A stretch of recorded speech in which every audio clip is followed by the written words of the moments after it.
Karthigai Deepam serial இன்றைக்கான எபிசோடில் என்ன நடக்க போகுதுன்னு பார்க்கலாம் வாங்க. அதுக்கு முன்னாடி என்னுடைய சேனலை நீங்கள் சப்ஸ்கிரைப் பண்ணலைன்னா சப்ஸ்கிரைப் பண்ணிக்கோங்க. பக்கத்தில் இருக்கிற பெல் பட்டனையும் ப்ரெஸ் பண்ணிக்கோங்க. ரூபஸ்ரீ அவங்க அடியாள் கிட்ட சொல்லி தீபாவோட போஸ்டரை எல்லா இடத்துலையும் கிழிக்க சொல்கிறாங்க. இந்த ப்ரோக்ராம் நடக்கவே கூடாது, தீபா தான் பல்லவின்னு யாருக்குமே தெரியக்கூடாது, இருக்கிற ஒரு போஸ்டர் கூட விடாமல் மொத்தத்தையும் கிழிச்சு போடுங்கன்னு சொல்லி அனுப்புகிறாங்க. இதனால் அவங்க ஆளுங்க எல்லாருமே வந்து போஸ்டரை கிழிச்சு போட்டுட்ருக்காங்க. இதை வந்து இளையராஜா பார்க்குறாரு. அவங்கக்கிட்ட போய் எதுக்காக போஸ்டர் எல்லாம் கிழிக்கிறீங்கன்னு கேட்க அவங்க அவர்கிட்ட வந்து திமிரா பேசி அவரை வந்து மிரட்டுறாங்க.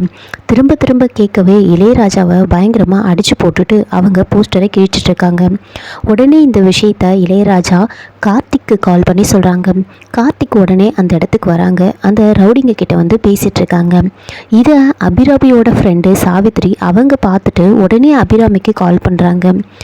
உன் பையன் கம்பெனியோட எம்டின்னு தானே சொன்னேன், ஆனால் இங்கே ரவுடி பசங்க கூட சண்டை போட்டுட்ருக்கான், ஏதோ போஸ்டர் பிரச்சனை போல் இருக்குது அப்படின்னு சொல்லி அபிராமிக்கிட்டே இந்த விஷயத்த சொல்லிகிட்ருக்காங்க. அதை கேட்டு அபிராமி அப்படிலாம் கிடையாதுன்னு சொல்லிகிட்ருக்காங்க. சரி, நீ நம்ப மாட்டல, நான் வீடியோ எடுத்து அனுப்புகிறேன் அப்படின்னு அவங்க வீடியோ எடுக்கும்போது கரெக்டாக கார்த்திக் வந்துட்டு அந்த ரவுடிங்கில் வந்து அடிச்சிட்டு இருக்காங்க. அதை வீடியோ எடுத்து அப்படியே வந்து அபிராமிக்கு அனுப்பிடுறாங்க. அபிராமி அதை பார்த்து பயங்கரமாக டென்ஷன் ஆகிட்டு நேராக வந்து எல்லாருக்கிட்டையும் வந்து அந்த வீடியோ வந்து காமிக்கிறாங்க. கார்த்திக் இப்படி பண்ணுவான்னு நான் நினச்சி கூட பார்க்கல, போயும் இந்த தீபாக்காக இப்படி நடு ரோட்டில் இறங்கி அந்த போஸ்டருக்காக சண்டை போட்டிருக்கானே, அவன் ஒரு கம்பெனியோட MD, Abirami group of companies இந்த அளவுக்கு வந்ததுக்கு காரணமே அவன்தான். அவன் போய் இப்படிலாம் அசிங்கமாக ரோட்டில் நின்று சண்டை போட்டிருக்கானே, இதை என் ஃப்ரெண்டு பார்த்துட்டு அவள் இதை வீடியோ எடுத்து அனுப்பியிருக்கா, எனக்கு எவ்வளோ அவமானமாக இருக்குது தெரியுமா அப்படின்னு அந்த வீடியோ வந்து எல்லார்கிட்டையும் காமிச்சிட்ருக்காங்க. இதை பார்த்து ஐஸ்வர்யா அபிராமியை இன்னும் ஏற்றி விடுறாங்க. கார்த்திக் வந்துட்டு ஏன் இப்படிலாம் பண்ணுறாரு, தீபாக்காக பண்ணுறேன்னு சொல்லிட்டு நம்ம குடும்பத்தையே அவர் அவமானப்படுத்திட்டு இருக்காருன்னு சொல்ல, ஒரு பக்கம் கார்த்திக்கோட அப்பா தீபா இருக்கா, அவன் மனசு கஷ்டப்பட போகுதுன்னு சொல்கிறாங்க. அதுக்கு அபிராமி யார் வேணால் இருக்கட்டும், எனக்கு என்ன வந்துச்சு, என் பிள்ளை இப்படி சட்டை போடுறது எனக்கு ரொம்ப அவமானமாக இருக்குது, எல்லாம் இவளால் தான் அப்படின்னு ரொம்ப கோபமாக கத்திகிட்ருக்காங்க. ஐஸ்வர்யா இன்னும் அபிராமியை ஏற்றி விட, மீனாட்சி நீ கொஞ்சம் அமைதியாக இருக்கான்னு சொல்கிறாங்க.